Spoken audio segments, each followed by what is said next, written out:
Então, muito bom dia a todos. Ah, Desde já, muito obrigado por atenderem ao curso, portanto, por assistirem a este curso. Mais uma vez, bem-vindos. Portanto, este será um curso ahm, relativamente que abordará como funciona os sistemas UPS e em complemento a sistemas de CCTV em termos de acessório e também para CCTV que acessórios podemos usar para redes de comunicação e alimentação para CCTV. Portanto, este curso será, como todos os outros, de um ponto de vista introdutório. Abordaremos aqui um ponto ou outro de uma forma mais específica, mas um, para, um, para auxiliar-vos, a vós, em melhorar as vossas instalações e a complementar as vossas instalações de CCTV.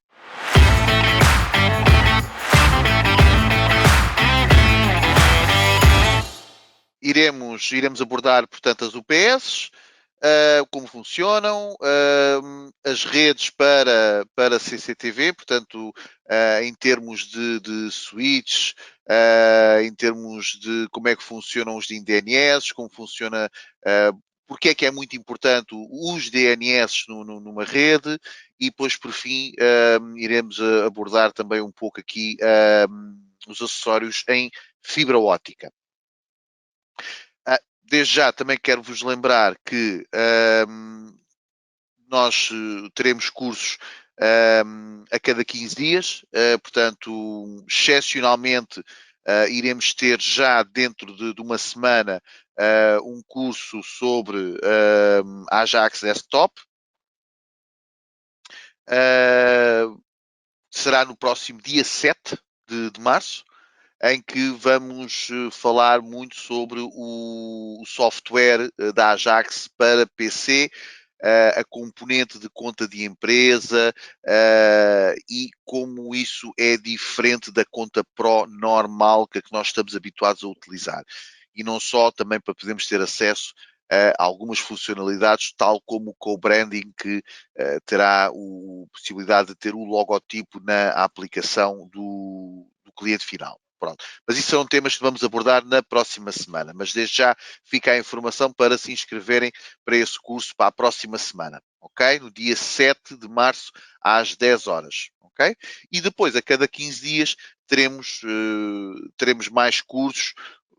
Estará muito próximo também um curso de videoporteiros, estará também próximo um curso de Uniview, portanto, estaremos estaremos a organizar isso para vos informar das próximas datas.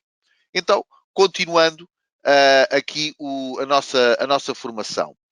Então, vamos começar aqui nas UPS. Como vocês sabem, o nome UPS vem do inglês Uninterruptible Power Supply. Portanto, o que, traduzindo aqui para o nosso português, fonte de alimentação ininterrupta, portanto, sem interrupção. Portanto, manter sempre a fonte de alimentação para os equipamentos que nós iremos conectar.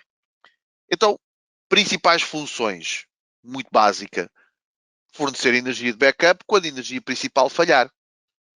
Até aqui é exatamente a função essa que nós queremos.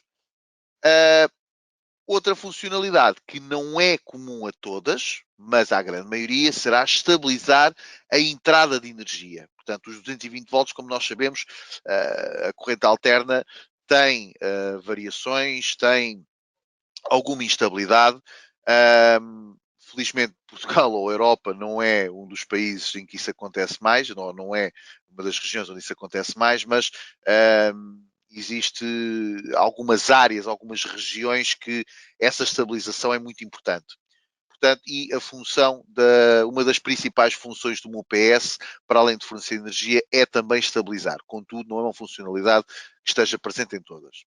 Tecnologias. Então temos a offline, que é uma UPS pura e simplesmente só para fornecer energia, ok?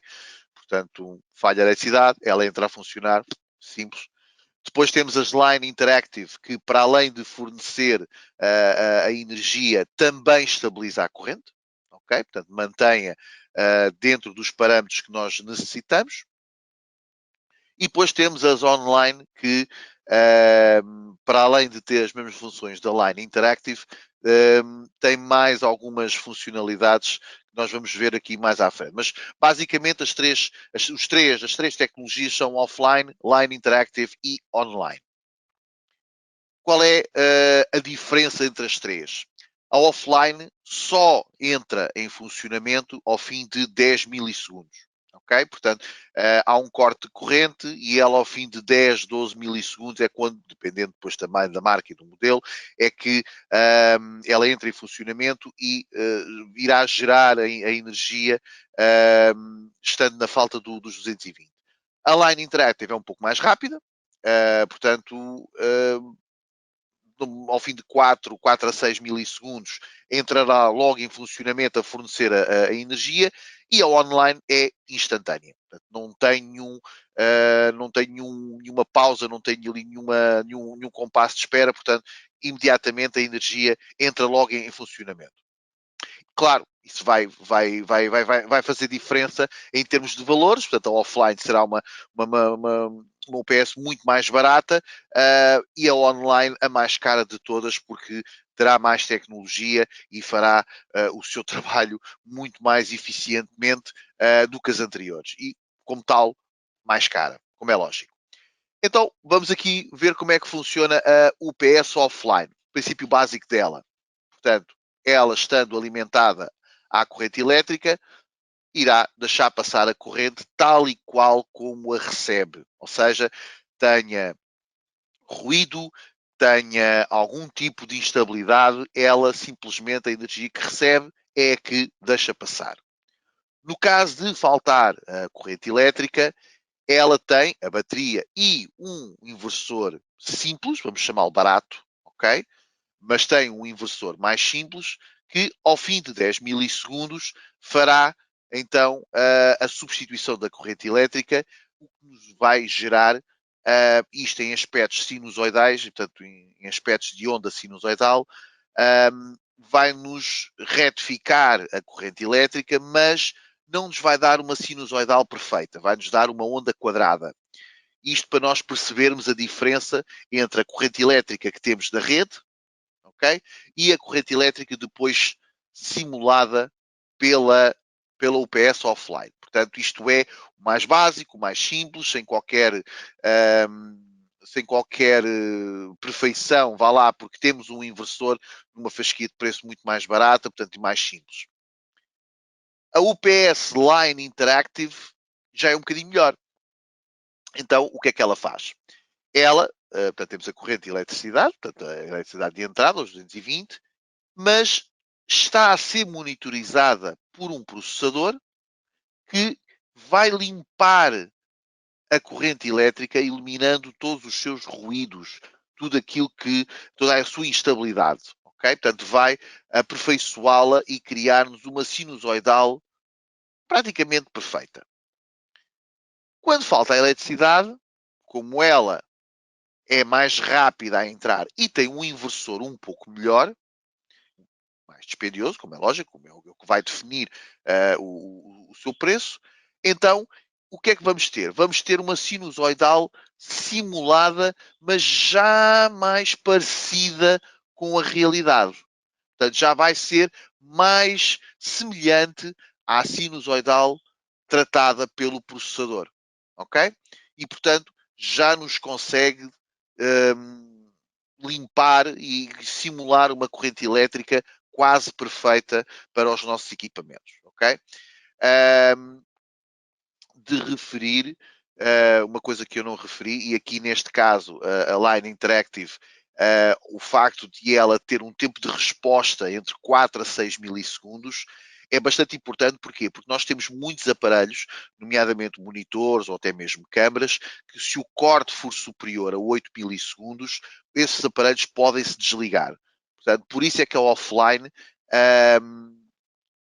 não é adequada muitas das vezes para a maior parte dos casos, mas sim a Line Interactive já satisfaz perfeitamente, porque em termos de manter a ligação com equipamentos, com os nossos equipamentos de segurança, porque para já, para além de ter um tempo de resposta inferior aos 8 milissegundos, ok?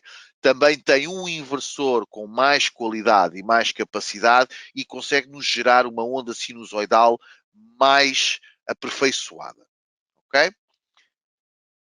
A UPS Online é, efetivamente, aquela que mais eficiente é no que diz respeito a simular corrente elétrica. Então, porquê? Seja com eletricidade ou a falta dela, portanto, em qualquer um dos dois casos, no caso em que se eu tiver eletricidade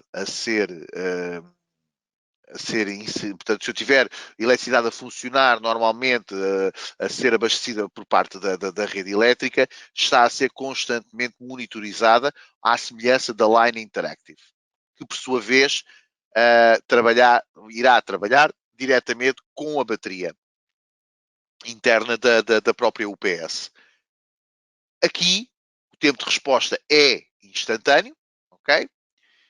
E o inversor é muito mais avançado tecnologicamente, e por sua vez, uma gama de preço diferente, irá nos gerar sempre uma onda sinusoidal pura. Portanto, quer eu tenha eletricidade da rede pública ou eletricidade da bateria, este inversor mais avançado irá produzir-me sempre, em qualquer situação, uma onda sinusoidal pura, limpa e estável.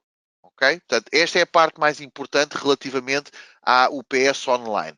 Claro que tem uma gama de custo muito mais cara, tem um preço diferente, mas é que tecnologicamente melhor serve para um sistema de CCTV. A Line Interactive também é uma excelente opção, contudo, se for necessário um pouco mais de estabilidade e for necessário garantir sempre uma instalação limpa, a UPS Online efetivamente é uma excelente opção. Então, dentro daquilo que a Visiotech tem no seu catálogo, a offline não faz parte. Portanto, nós não temos nenhuma UPS offline, exatamente pela razão que eu referi anteriormente. Portanto, não é um equipamento que nos possa gerar algum tipo de confiança para as nossas instalações de CCTV. E então, temos as Line Interactive, portanto, nós começamos nas Line Interactive, que são aquelas que muitos de vós já conhecem, portanto, desde 600 VAs até 3000 VAs. Inclusive, até temos uma versão mais compacta de 800 VAs que pode ser mais facilmente acomodada em algum local de instalação. E depois temos as online que vão de 1000 a 3000 e temos uma versão para bastidor. Ok? A Line Interactive, portanto, temos estes modelos também muito conhecidos, ok? Portanto, da nossa marca Safir, um, em que a diferença estará um, em que as 600 VAs têm duas tomadas, ok? Onde vocês podem conectar dois equipamentos ou ligar uma ficha com uma extensão com 3 ou 4 equipamentos, conforme os consumos e se comportarem, em termos de estabilidade. E depois temos a de 4 tomadas e isso está sempre indicado na referência. E qualquer uma delas faz gestão e com um inversor que vos garante, portanto, a estabilidade de corrente elétrica. E também o software que está incluído, o Epsilon, que está incluído sempre em todos estes equipamentos. Contudo, uma coisa que devem ter em atenção é que este software, para vocês o poderem utilizar, tem que introduzir o número da licença que normalmente está num autocolante no manual do próprio equipamento. Portanto, quando ao desembalarem ou retirarem o PS da caixa, não deitem os manuais fora. Num dos manuais há de estar um autocolante na parte de trás que tem o número da licença de forma a que vocês possam usar este software. Isto é muito importante.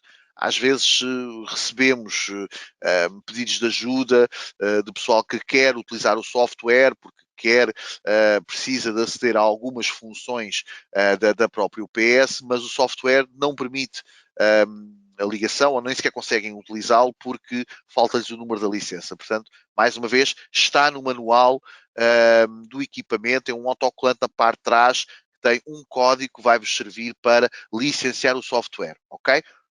Não vale a pena dizer, mas vocês já sabem, é gratuito, como é lógico, ok? Mas não deitem os papéis fora. Guardar sempre. E depois aqui no próprio ecrã das UPS temos toda a informação que nós precisamos, portanto, a voltagem de entrada, a voltagem de saída, qual é o nível da bateria, o nível da carga, portanto, do que é que nós estamos aqui a colocar para a UPS poder abastecer, ou melhor, poder fornecer a energia para os equipamentos, que é bastante importante e isso denomina-se como carga. A UPS online, os modelos, portanto, temos este modelo de rack, portanto, que é bastante funcional num bastidor, com os seus próprios acessórios, ok? E depois temos a 1000 VA On 4 e a outra maiorzinha de 2000 VAs e 3000 VAs, claramente porque tem mais capacidade, sempre com 4 tomadas na parte de trás.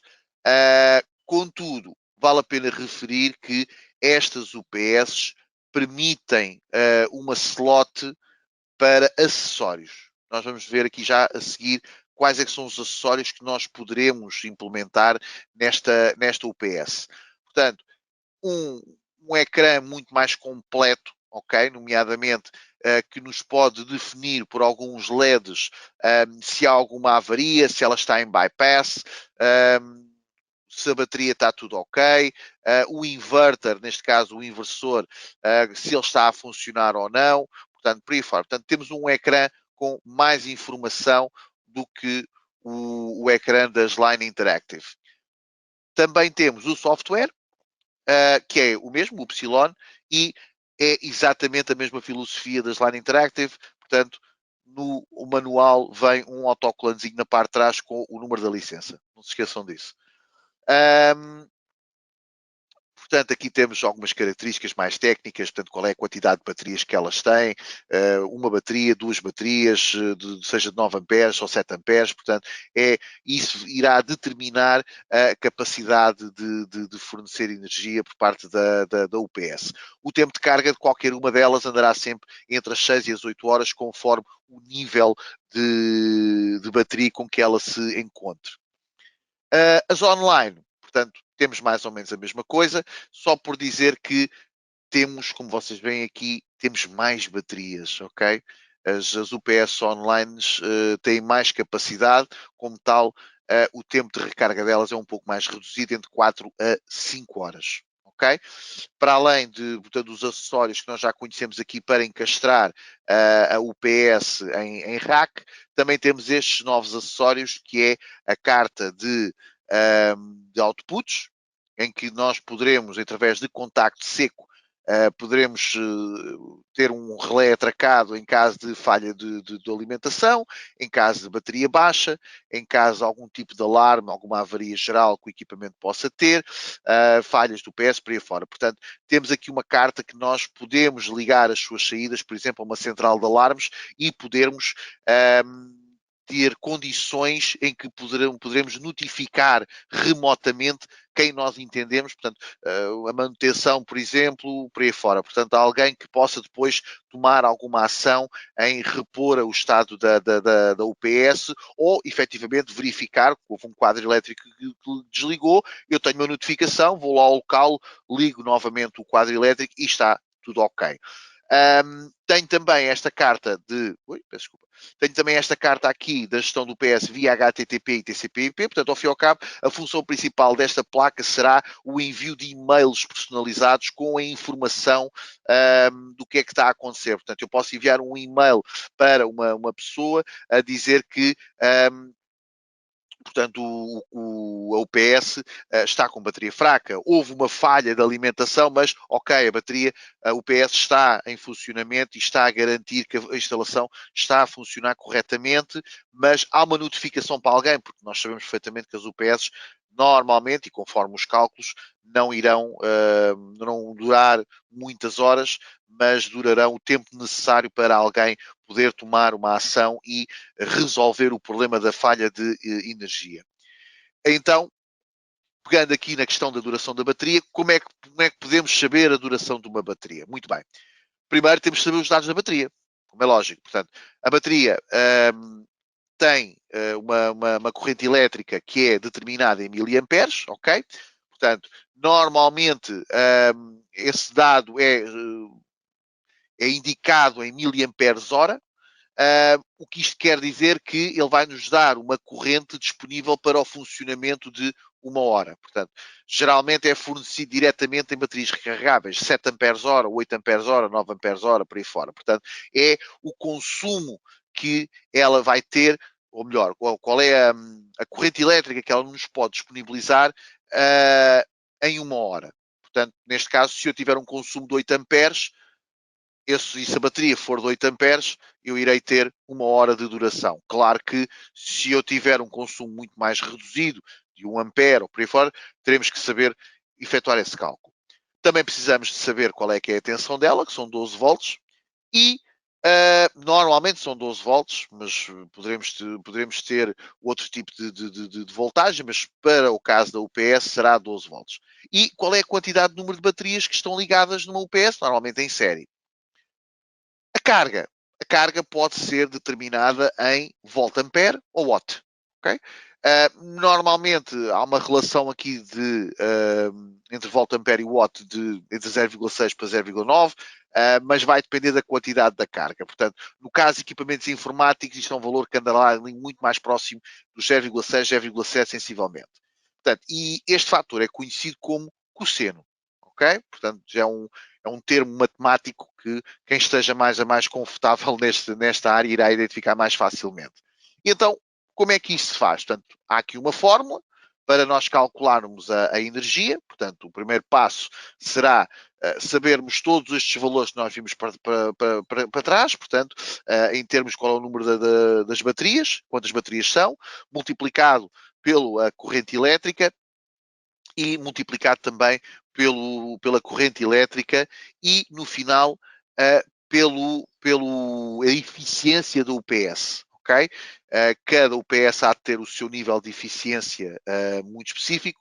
Normalmente utilizamos 0,92 para obtermos estimativas mais confortáveis e não corrermos nenhum risco. Okay? Portanto, e 0,92 é um dado bastante confiável, que normalmente grande parte das UPS não ultrapassam este valor.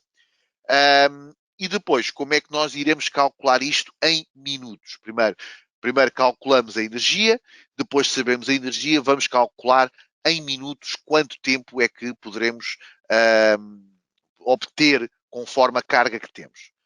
Então, como é que isto se faz? Um exemplo bastante prático.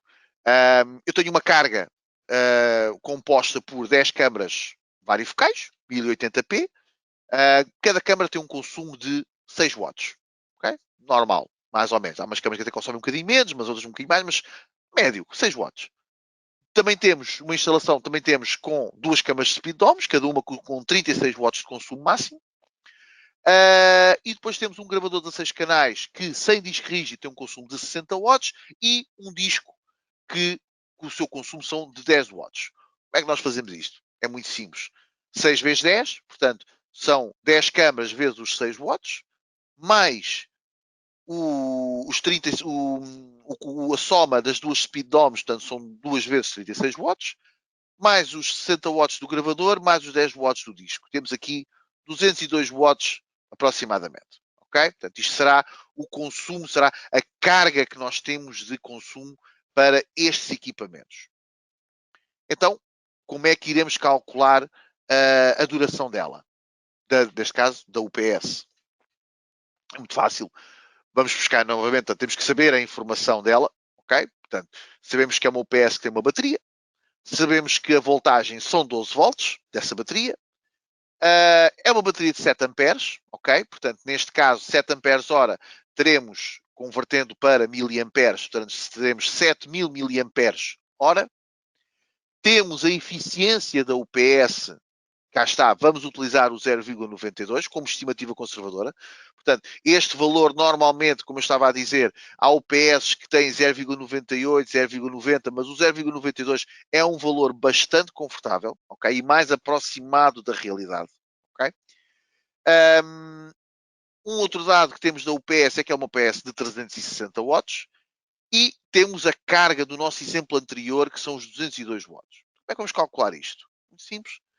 Portanto, primeiro, vamos saber, em termos de, com esta carga, com os dados que temos da UPS, o que é que isto nos vai dar? Vai-nos dar, portanto, uma bateria, ok? Vezes 12 volts, vezes os 7 amperes, vezes 0,92, que é o grau de eficiência, a dividir pelos 202 watts. Teremos aqui 0,382 horas. Ou seja, isto depois fazendo aqui uma regra de 3 simples, que há muita gente que conhece, portanto 0,3, portanto, se eu tenho que 1 é igual a 60 minutos, que é uma hora, 0,3 será igual a X. Portanto, depois fazendo a fórmula, terei aqui 23 minutos. Ok? Não se preocupem que não precisam de saber isto tudo. Okay? Isto é só para vocês perceberem como é que funciona o cálculo. Ok? Portanto, e aqui só para percebermos que se eu, em vez de ter 202 watts de consumo, se eu tiver uma carga de 360 watts, que é toda a potência da UPS, ok? Portanto, de acordo com as especificações deste exemplo, a duração máxima desta UPS será de 12 minutos. Ok? Portanto, 202 watts eu tenho 23 minutos, ok? Se eu utilizar, utilizar toda a potência da UPS 360 watts, terei uma autonomia de 12 minutos. Porquê é que nós estamos a explicar-vos isto? Porque é para vocês também entenderem um bocadinho como é que funciona um cálculo e como muitas das vezes ele pode ser muito conservador, ou seja, muito aproximado da realidade, mas por vezes não é bem a realidade, porque pode haver um pico, pode haver outra situação qualquer que pode contribuir para o consumo da UPS e se calhar em vez de 12 minutos eu posso ter 10, como posso ter 13 ou 14, mas sempre aproximadamente não é aqui uma realidade 100%, mas mais minuto, menos minuto, temos aqui o mais aproximado de tempo. Agora, como é que nós vos podemos ajudar? Muito mais simples. Nós temos estas calculadoras, que não deixa de ser um ficheiro Excel, portanto, que está nos downloads, portanto, no separador de downloads no nosso site, juntamente com o software, o Upsilon, que vocês podem fazer gestão da UPS, nós temos lá também esta calculadora de tempo, em que vocês simplesmente basta colocarem qual é que é o modelo das UPS que vocês estão a pensar, portanto, a adquirir com base na vossa instalação e, por sua vez, teremos um cálculo em termos de minutos, ou seja, com base na informação que nós temos na UPS, vocês a única coisa que têm que saber é qual é que é a carga da vossa instalação, ok? Como nós vimos no exemplo anterior, basta só perceberem qual é que é a vossa carga e, por sua vez, teremos então em minutos qual é que é a autonomia que nós podemos ter. Okay? Por acaso aqui até temos aqui uma 1000 VA ON 4, tenho uma carga de 50 watts, portanto não tem nada a ver com aqueles 200 e tal watts que nós tínhamos, e eu em termos de standby tenho aqui 205 minutos, tenho aqui praticamente 2 horas e meia. Ok? O que é bastante bom. O que é bastante bom. Portanto, aqui em termos de UPS, o que é que nós temos que saber mais? Temos que saber aqui algumas coisas, portanto, muito simples, portanto, o tempo de backup, a autonomia de uma UPS vai depender também de algumas condições. Neste caso são duas. Portanto, a demanda de consumo, portanto, neste caso a carga que está conectada ao UPS, é um dos pontos que faz, portanto, que afeta efetivamente a autonomia e o tempo dessa autonomia, e essa carga vai depender do tamanho dos dispositivos conectados, como os exemplos anteriores. Outra condição muito importante, e se calhar talvez a mais importante, é a idade e o estado da bateria. Okay? Portanto, as baterias são componentes que se degradam com o tempo e normalmente são afetados pelas condições de temperatura. Okay? Portanto, isto é uma situação que é normal, portanto, e nós não podemos considerar como uma falha ou um incidente, tal e qual como o torna da impressora. As baterias têm de ser substituídas periodicamente. Ok? Mesma coisa com os telemóveis, computadores portáteis, até mesmo as próprias baterias dos carros, por aí fora. Portanto, a UPS é uma coisa que não dura para sempre. Portanto, as temperaturas, o gasto, tudo vai depender de que ela mantenha a sua eficiência ao longo de bastante tempo. Portanto, aqui neste caso, é um dado muito, muito, muito importante para que se possa ter uma boa autonomia, manter o sistema sempre a funcionar. Portanto, relativamente ao UPS, eu penso que pronto, cá está. Portanto, as baterias normalmente podem durar 4 a 5 anos numa utilização normal, mas se elas houver ali grandes descargas e temperaturas fora do que é normal, o tempo pode ser encurtado abaixo de 2 anos, ok? Portanto, é um outro dado também bastante importante relativamente às baterias. E se uma UPS, isto é uma coisa que vocês também devem saber, se uma UPS dá apenas alguns minutos de autonomia, não implica necessariamente uma falha, ok? Das duas, uma, ou ela terminou o seu ciclo de vida, portanto a carga e descarga, carga e descarga, carga e descarga, e ela simplesmente já não faz mais nada, ou então porque temos equipamentos que consomem muita energia. Mas lá está, se utilizarem estes cálculos que nós aqui falámos, se mantiverem sempre uma visão cuidada da própria instalação, uma supervisão, seja com outputs de saída e com a informação que possa ser obtida, portanto, por parte da UPS, conseguimos sempre evitar que a carga seja superior efetivamente à capacidade de autonomia da própria UPS. E agora vamos passar a outro acessório muito importante para qualquer instalação CCTV, que é a estrutura de rede. Okay? Portanto, em termos de alimentação, já discutimos aqui um bocadinho, e vamos passar agora aqui para a parte da estrutura de rede para CCTV. Ora bem, vamos começar aqui um bocadinho pelo básico. Portanto, o endereço IP. Temos o router, okay? Um router em qualquer instalação, que é a nossa porta para a internet, que perante a internet tem um endereço público atribuído. Portanto, podemos ter aqui, por exemplo, este exemplo, 80531829, que é o que vai fazer a ligação à internet. No entanto, do lado de dentro, portanto, dentro da rede interna, o router, por norma, é o gateway por defeito. Portanto, é a porta de saída de todos os equipamentos que estão conectados na rede para o exterior, para a internet. E, portanto, todos os equipamentos terão chamados endereços privados, que será qualquer coisa dentro do género do 192.168.1.1. É aqui bastante simples. A maior parte da malta conhece isto. E todos os equipamentos que estão ligados nessa rede, neste caso aqui tenho exemplificado com uma ficha de rede, portanto, estão ligados por cabo, mas também poderei ter equipamentos ligados por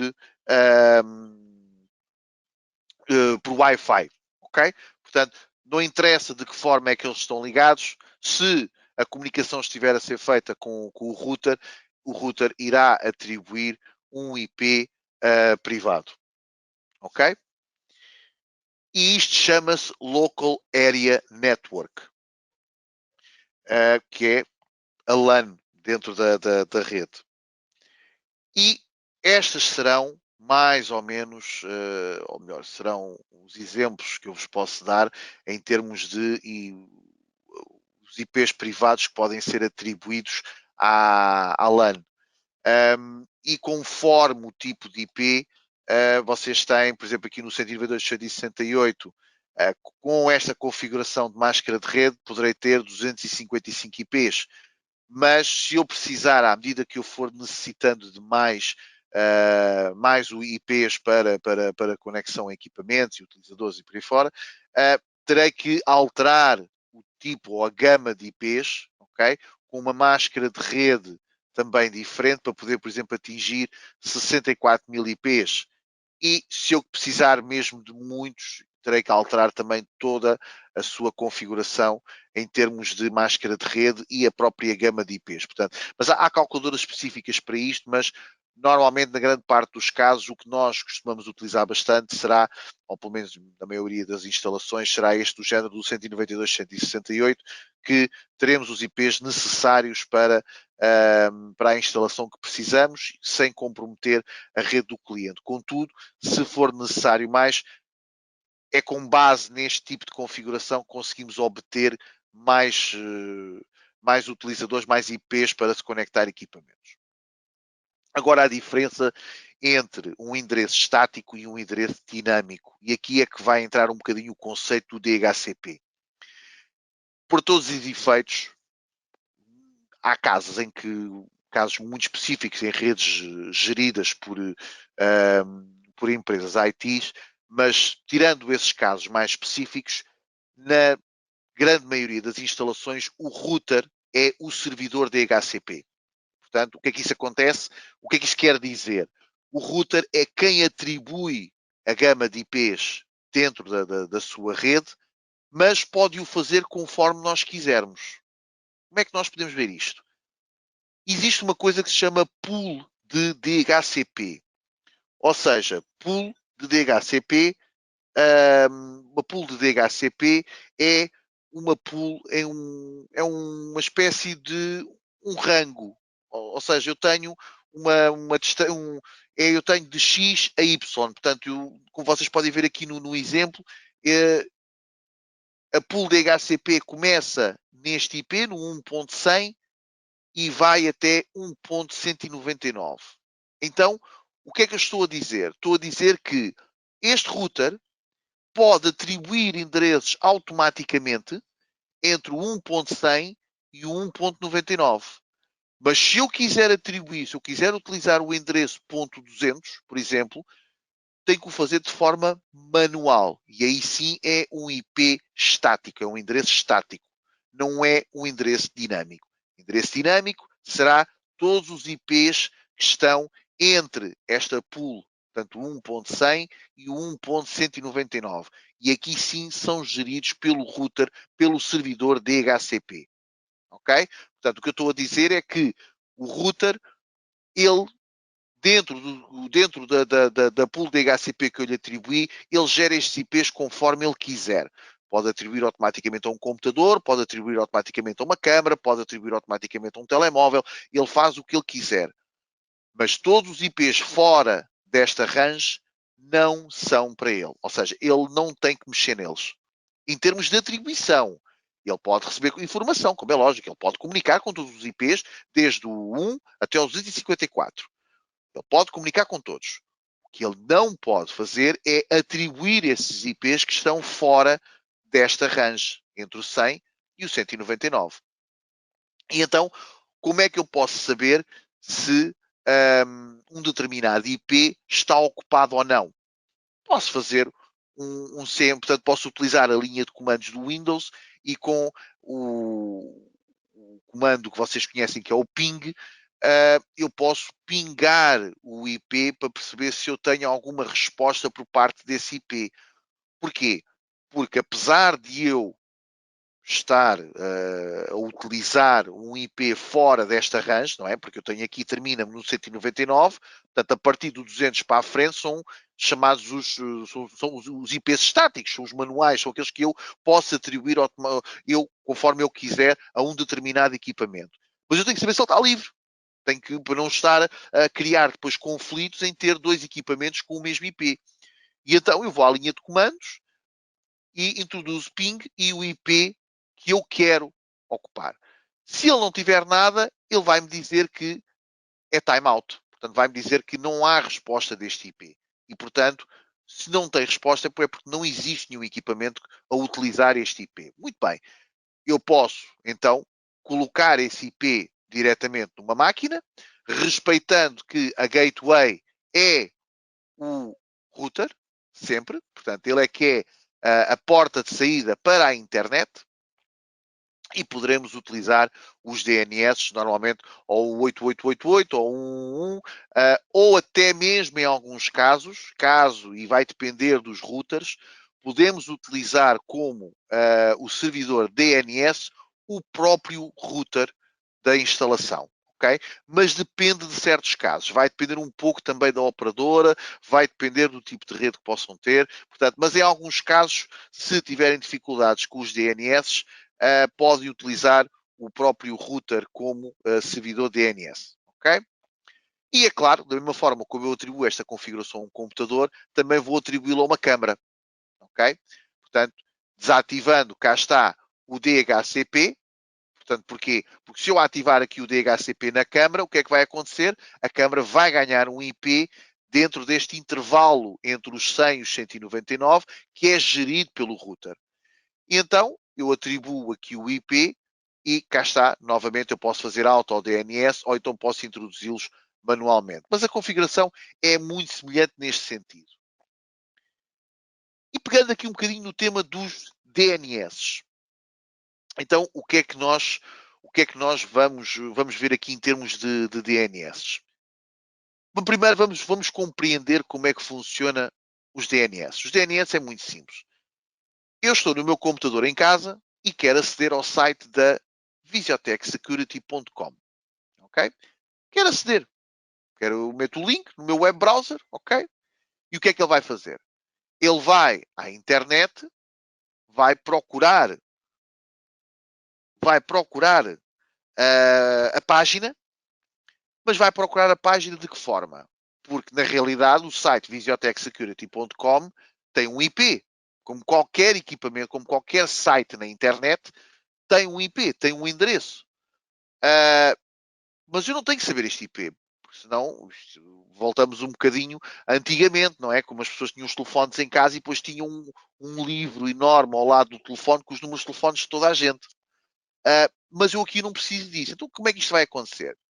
Eu, ao introduzir o nome no computador, onde é que ele vai? Ele vai ao Domain Name System, portanto vai ao servidor de DNS e vai perguntar, olha, o site visiotechsecurity.com, onde é que ele está? E então, o que é que vai acontecer? Este site vai devolver para o computador o IP onde está realmente o site da visiotechsecurity.com. Isto sou eu a simplificar muito. Na realidade, há aqui uma série de comunicações para a frente e para trás, e verdadeiros e falsos. Há aqui uma série de comunicações, mas basicamente é muito simples.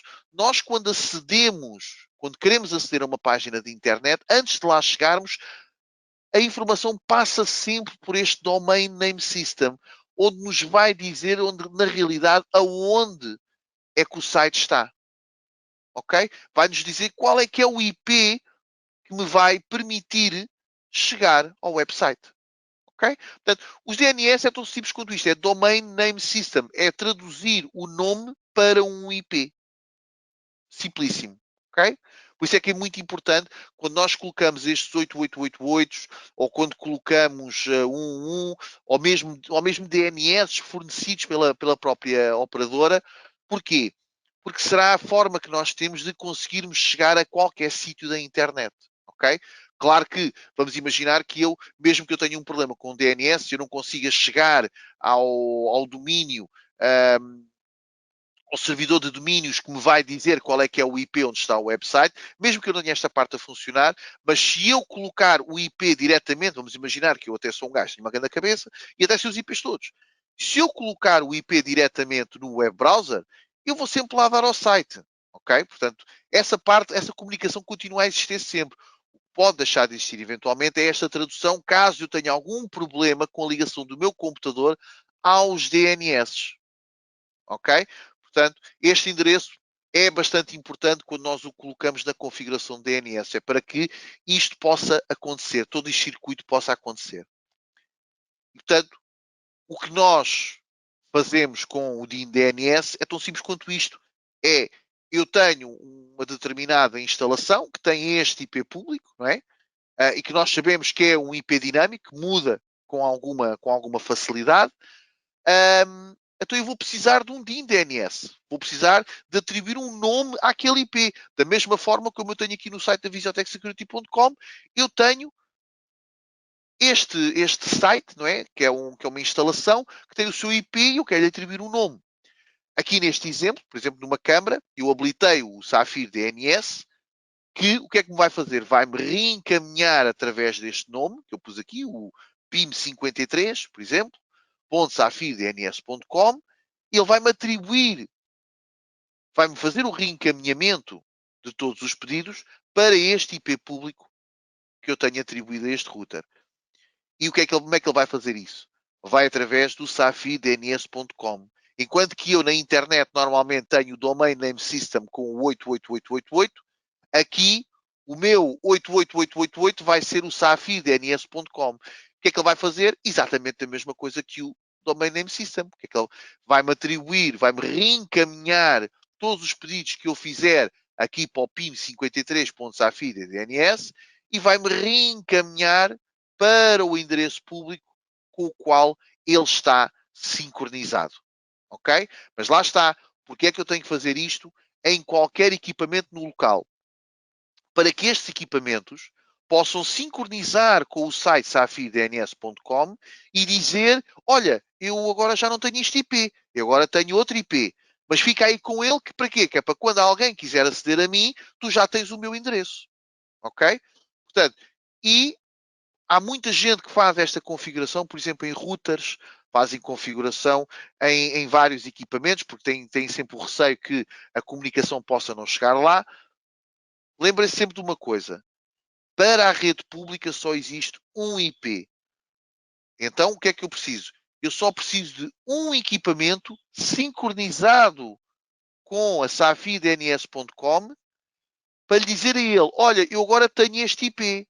Porque qualquer equipamento, qualquer plataforma que queira aceder aqui ao PIM53 SAFI DNS, vai estar sempre sincronizado com o IP que foi informado por qualquer equipamento que está dentro da rede. Porque não interessa, eu posso ter 50, 100 equipamentos dentro desta rede, deste router.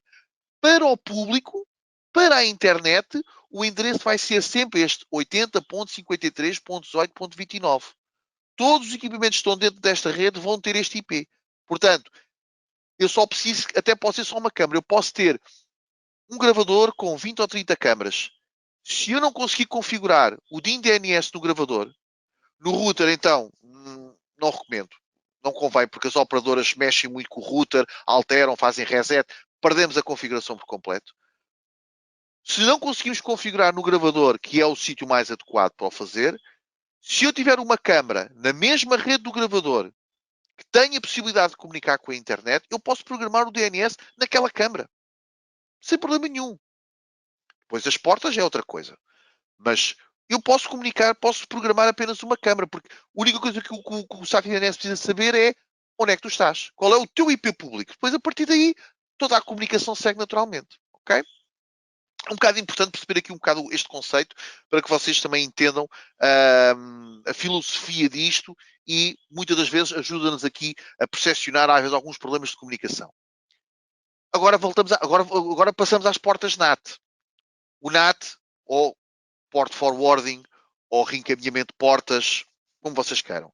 É uma parte cada vez mais importante, já o foi antigamente, depois derivado às configurações de cloud, nomeadamente na Uniview ou na Guardian Vision, neste caso com a Safir, ou mesmo aí Connect, por aí fora, havia aqui uma falsa noção que não era preciso abrir portas.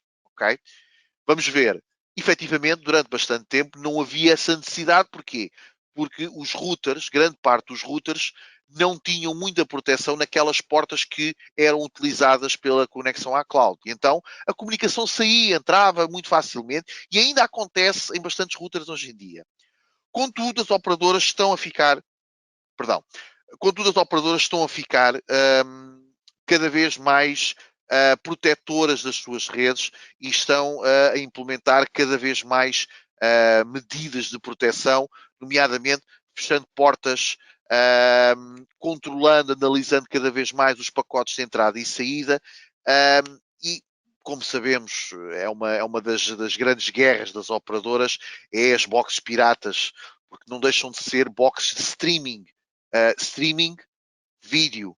Portanto, todos esses pacotes são analisados pelos routers. E depois as operadoras, numa medida de mitigar no seu combate às boxes ilegais, acabam por fechar portas. Fechar portas, restringir comunicações de determinados equipamentos, e isso acontece muito. E o que é que acontece? Há necessidade de, hoje em dia, termos um bocadinho mais a preocupação de fazer essa configuração de portas e manter, ou pelo menos garantir que as portas estão abertas. E então, de que forma é que vamos manter aqui é que vamos conseguir o fazer? E isto, mais uma vez, relembro aqui que é um pouco de vista de introdução para quem não conhece, mas também é bom nós revisitarmos estas pequenas configurações. Então, temos aqui um exemplo muito prático. Portanto, temos um router que tem o seu IP público, ok? Que está redirecionado pelo DIN DNS, que é o PIM53-chafidns.com. Portanto, eu, se for um web browser, colocar este IP, o 8053.18.29, ou o PIM53-chafidns, ambos vão me dar ao router, que na sua rede privada tem uma gama 192.168.1.1. Muito bem. E eu tenho um determinado equipamento na minha rede, uma câmara, que tem um IP 225. Ok? Pronto. E eu quero, através do telemóvel, fazer a conexão diretamente à câmara. Então, o que é que eu preciso de saber? Primeiro, eu preciso saber que portas é que a câmara utiliza. Ok? Tenho a porta HTTP 8080, tenho uma porta RTSP, que é 554, tenho a porta HTTPS e tenho a porta de comunicação server. Normalmente é as portas de comunicação com a aplicação da própria câmara. Muito bem. Eu aqui ainda tenho neste exemplo, tenho RTSP, PIM53, portanto, RTSP, eu ao colocar RTSP já estou a usar a porta 554, mas isto tem a ver com uma determinada aplicação que eu tenho num telemóvel. Portanto, eu até podia pôr só o endereço e depois a porta 8000 para comunicar com uma aplicação específica, ou abrindo um site diretamente no Chrome ou no Edge, utilizava a porta 8080, que é a porta HTTP. Então o que é que acontece? Como é que eu vou redirecionar a porta 554? De uma forma muito simples, portanto, o que é que eu tenho que dizer? Eu tenho que dizer ao router, porque basicamente vai ser o router que vai fazer essa gestão de portas, eu vou dizer-lhe a ele assim, olha, diz todos os pedidos aliás, o que eu vou fazer é mais simples, peço desculpa, vou fazer é mais simples, eu vou dizer ao router, assim é que todos os pedidos que venham para a porta 554 vão ser reencaminhadas para um IP interno também para a porta 554 desse equipamento. Porquê? Porque eu no router tenho portas que vão desde a 1 até a 65.600 e qualquer coisa, e na Câmara também tem portas que vão desde a 1 até a 6.600 e não sei o quê. Portanto, o rango de portas, o intervalo de portas é igual. Só que estas 65.000 portas do router são dele. E as 65.000 portas da Câmara são da Câmara. Uma coisa não tem a ver com a outra. Elas apenas servem de entradas e saídas. Então, eu no router, a configuração que eu tenho que dizer é onde a porta externa, todos os pedidos que chegarem à porta externa do router 554, ok? Elas terão que ser reencaminhadas para a porta 554, ok? Deste IP que eu estou a definir, que é o da câmara. Portanto, basicamente, o que é que vai acontecer? O pacote sai do telemóvel, ok? Com a indicação de eu tenho que ir para a porta 554 aqui do PIM53 Chafi DNS. Ok, então o PIM53 Chafi DNS é o quê? É este router que está aqui. Ele chegou aqui ao router e diz assim, olha, eu quero ir para a porta 554. E o router o que é que faz? Como recebeu a comunicação na porta 554, como eu lhe criei esta regra a dizer que ele tem que ir para este IP internamente, cada vez que chegar alguma coisa na porta 554, o que é que ele faz? Vai reencaminhar para o equipamento interno, também para a sua porta 554, porque é as instruções que ele tem aqui. Pronto.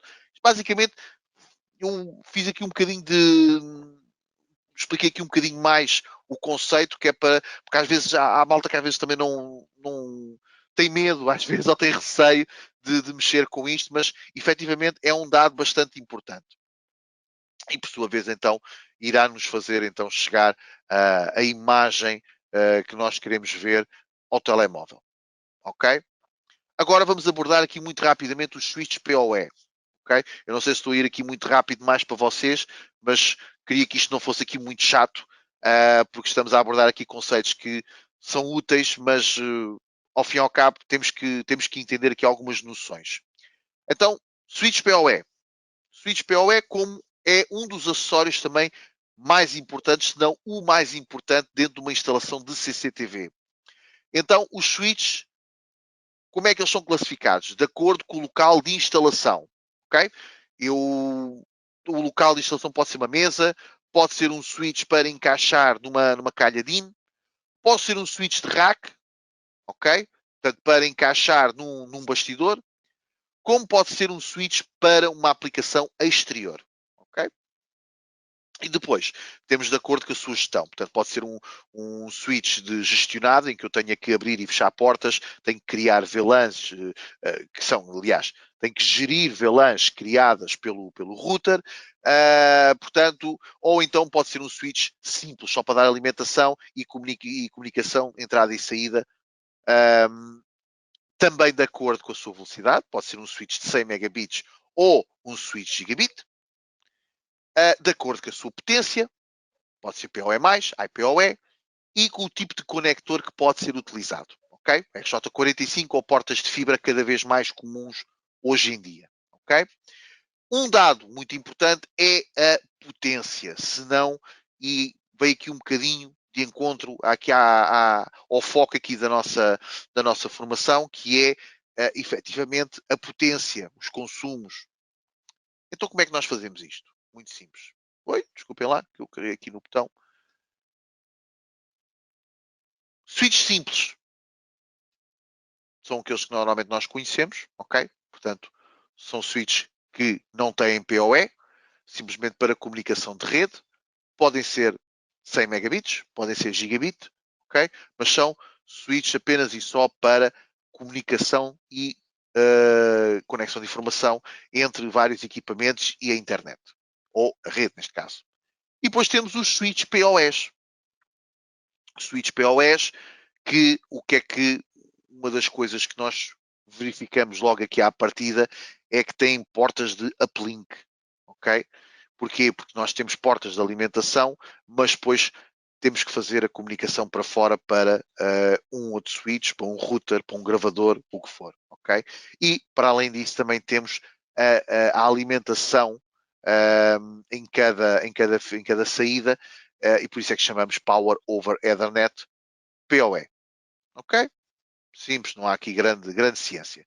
Então vamos começar pelo PoE mais simples, ok? O PoE mais básico, que tem uma norma, 802.3 AF, é o PoE simples de 15 watts. Onde é que nós encontramos isto mais? Em câmaras de lente fixa e motorizadas. Okay? Portanto, câmaras mais simples.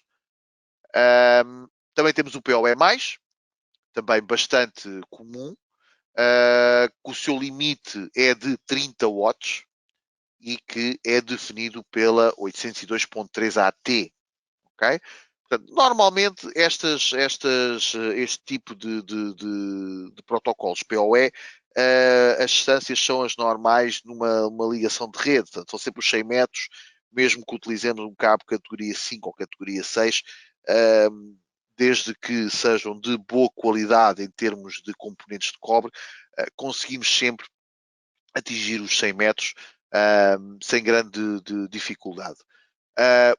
O PoE+, como vocês sabem, é utilizado em câmaras PTZ de pequena dimensão, ok?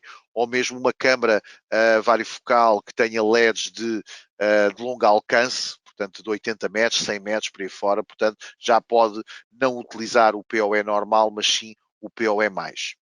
E depois temos o High PoE, ou Ultra PoE, pode ser definido dessa forma também, para câmaras cujo consumo seja superior a 60 watts e é determinado pela norma 802.3 BT. Esta norma foi standardizada há poucos anos, ok? Não há muito tempo, portanto o PoE e o PoE+, já estão mais standardizados há mais tempo, mas o IPoE só mais recentemente.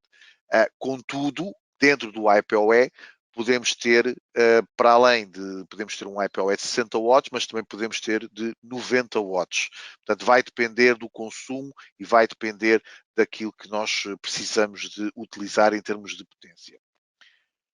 Ainda relativamente ao PoE e ao PoE+, normalmente estas alimentações estão apenas e só em uma parte do switch. Portanto, se o switch é de 8 portas PoE, efetivamente ele tem 8 portas PoE. Mas depois tem sempre mais 2 portas que não são utilizadas, ou uma porta da Uplink, que é aquela que normalmente até pode ter uma velocidade diferente. Ok? Portanto, até pode ser uma porta gigabit, em que eu tenho 4 portas de 100 megabits, mas todas estas câmaras que estiverem ligadas aqui nestas 4 portas virão depois sair a informação por este uplink. Mas também podemos ter casos de switch com 2 uplinks que podem fazer entrada e saída. Portanto, eu posso ter uma cascata com 3 ou 4 switches, ok? Por motivos da topologia da instalação, eu preciso de colocar um switch num determinado sítio e outro switch, mas não queria que eles fossem todos diretos ao router. Então posso pingar de um para o outro, criando uma cascata com estas 2 portas de uplink. Ok?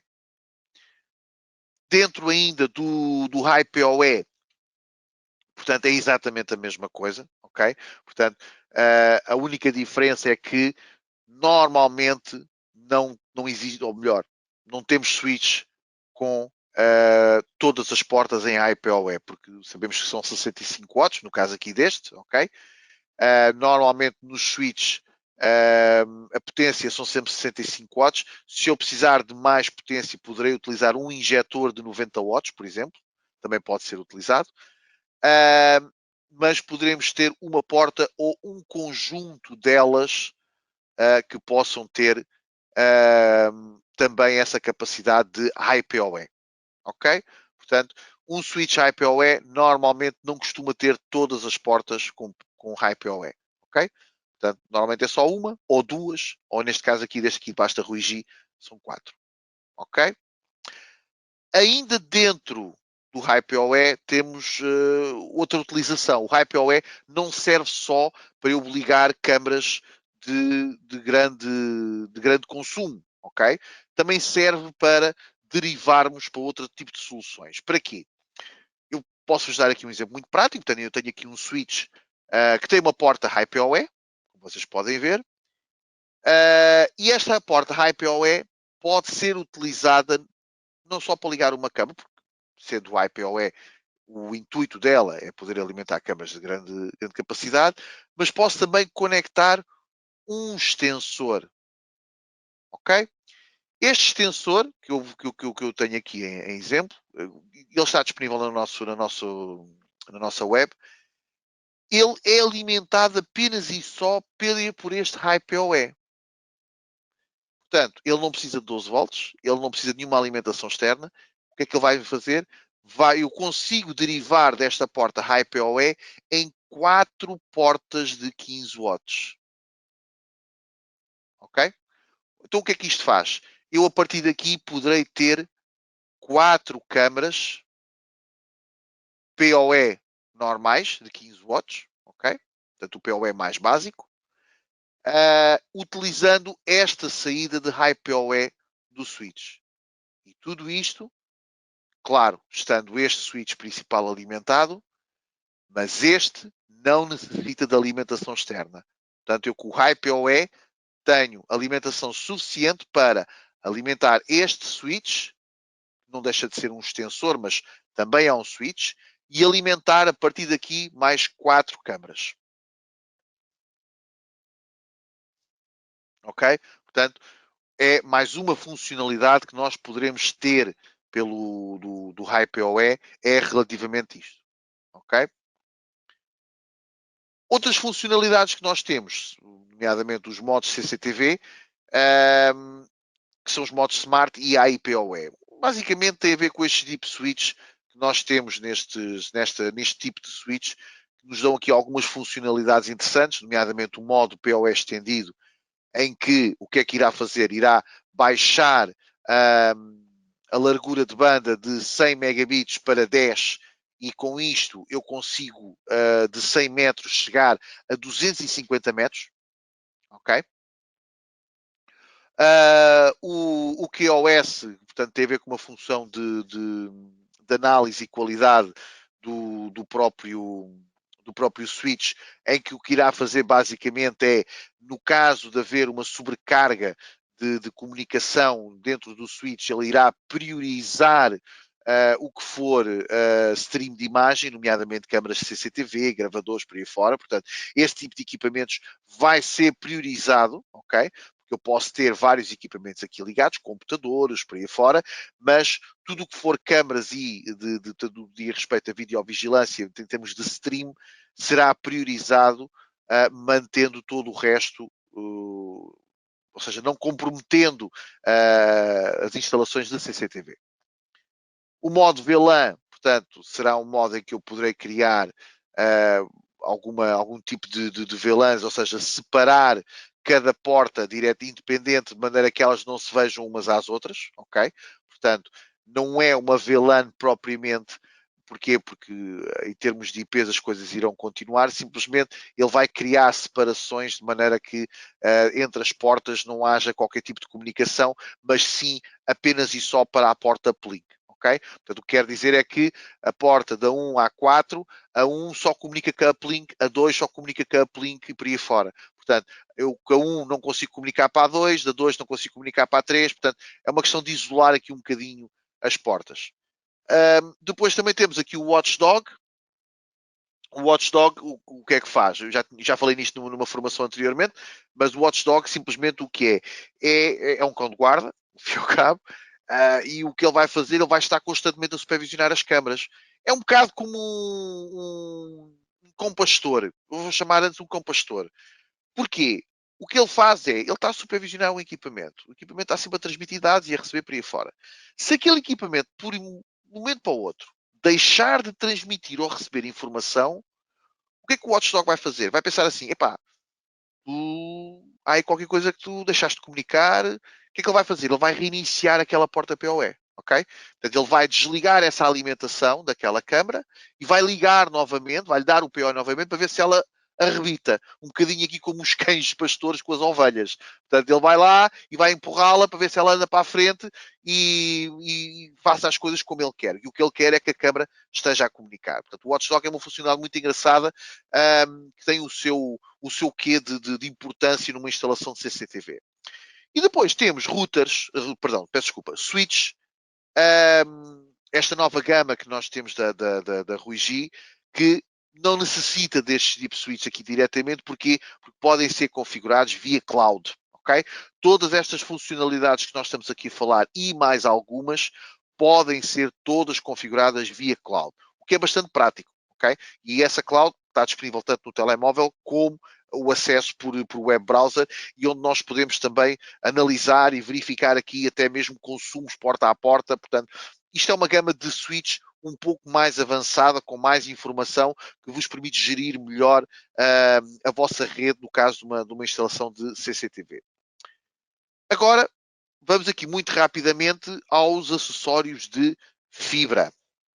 Então, os acessórios de fibra, vamos entender para já aonde é que isto é conectado, ok? Portanto, temos aqui um switch com portas de rede e temos ali umas ligações SFP. Estas ligações SFP aqui são para o transceiver. Podem ser conectadas aqui, como vocês veem. E será uma pecinha mais ou menos assim.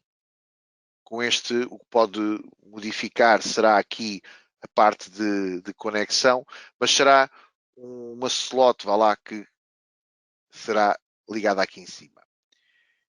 E a conexão assemelha-se muito a uma conexão do tipo USB, ok? Portanto, um, isto será para nós podermos ligar a conexão, portanto, a comunicação de fibra, que nos permite velocidades muito superiores, ok? Normalmente entre 1 GB a 10 GB e até mesmo 40 GB, ok? Tudo o que vai depender é se o switch terá capacidade para receber essas velocidades, porque nós temos switches que, apesar de terem ligações SFP para utilizar uma comunicação via fibra, mas poderá estar limitado a 1 GB. Então, do que é que para mim é igual ligar um cabo de rede RJ45 ou ligar um transceiver, se é 1 GB, não me faz muito sentido. Contudo, pode ser útil em alguns casos. E o tipo de conexão que existe é esta. Ok? Portanto, temos aqui vários tipos de conector que poderemos utilizar para conectar fibra nestes transceivers. Como é que identificamos isto? Como é que nós os vemos? Como é que nós vemos em termos de comunicação ou em termos de conectores e como é que os identificamos? Bastante simples. O SFP, primeiro, é identificado o par. Ou seja, se é par ou se é single. Perdão, se é uma fibra ou duas fibras. Não, perdão, peço desculpa. Par. Pronto. Comprimento de onda, portanto, em termos de frequência, o que é que ele vai transmitir? Qual é a distância normal que poderemos transmitir, nomeadamente traduzida em quilómetros ou metros? Se é, agora aqui sim, se é single mode ou portanto, se é monomode ou multimode, de que forma é que ela pode ser caracterizada ou pode ser utilizada, ok? E agora assim aqui temos o tipo de conector, se é ST, LC ou SC. E este tipo de conector que vocês já conhecem. Portanto, o SC é aquele que nós, por acaso, conseguimos ver bastante na nossa no nosso dia a dia dos routers de fibra em casa, muitos operadores utilizam muito o SC, e depois temos a LC e a ST também, que podem ser utilizadas conforme os casos, ok? Portanto, isto é só um exemplo de referências que nós temos aqui, ok? E temos aqui a SFP, quais é que são os vários modelos, e já vamos ver aqui um bocadinho mais à frente de que forma é que eles podem ser identificados ou utilizados, ok? Portanto, os módulos, por exemplo, tenho aqui este, que é o SFP 1310 20 SMF LC. Vamos perceber aqui o que é isto. Portanto, temos um módulo SFP transceiver que faz uma transmissão a 1300 a 1310 nanomicros. É uma fibra monomode. Portanto, se nós formos a ver aqui, é SMF, portanto, Single Mode Fiber. Portanto, é uma fibra monomode. É um conector LC duplex, portanto, cá está na referência LC, e o máximo que são 20 km, ok? Que até está aqui também na referência. Voltando aqui um bocadinho atrás, aquilo que eu estava-vos a explicar, ok? E tem uma largura de banda de 1.25 gigabits por segundo, ok? E numa transferência de 1000 megas por segundo, ok? Depois temos a par. Portanto, a questão aqui, quando eu há bocado fiz confusão aqui um bocadinho atrás, na questão do T, portanto, o T é só para nos identificar se é um conjunto de dois ou se é apenas um único transceiver, ok?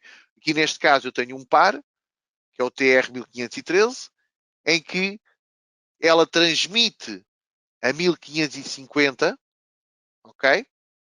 E recebe a 1310. E o outro receptor transmite a 1310 e recebe a 1550. Ok? É uma fibra monomode, conector SC Simplex BD, Portanto, já é diferente, enquanto que este é LC, esta já é SC, portanto, que é o SC Simplex BD. Tem um máximo de 20 km também de distância. Depois, temos as outras mais pequenas, portanto, temos a fibra multimodo, e aqui as fibras de multimodo têm conector LC duplex, okay? Como vocês veem, é um dos conectores mais utilizados, mas tem o LC duplex. O LC duplex, eu explico-vos já qual é que é, voltando aqui um bocadinho atrás. O LC duplex está aqui atrás. Desculpem lá, é este azul que está aqui ao meio. Ok? Portanto, temos este aqui do lado esquerdo, este prateado, que parece uma ficha de cabo coaxial, e depois temos este azul mais pequenino, duplo. Ok? Este é o LC duplex. Ok? Em que pode utilizar uma fibra de comunicação de entrada e de saída. E, portanto, cá está, temos diferentes distâncias, enquanto que este já faz 2 km, o outro já faz 550 metros, mas a base de comunicação é sempre da mesma. Ok?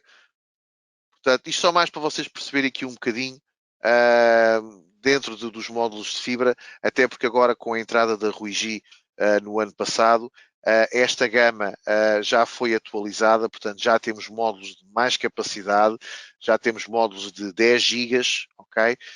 Portanto, estes aqui são todos de 1 GB, mas temos módulos de 10 GB, ok?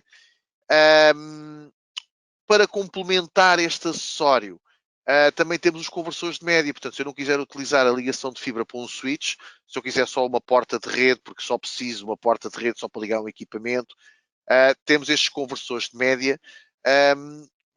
Simplesmente, por exemplo, tenho este que já tem os conectores duplex já aqui embutidos, portanto, eu não preciso do modo transceiver, simplesmente eu tenho a fibra a entrar e a sair nestas duas portas, nestes dois conectores, e tenho depois a possibilidade de ligar um equipamento aqui nesta porta RJ45.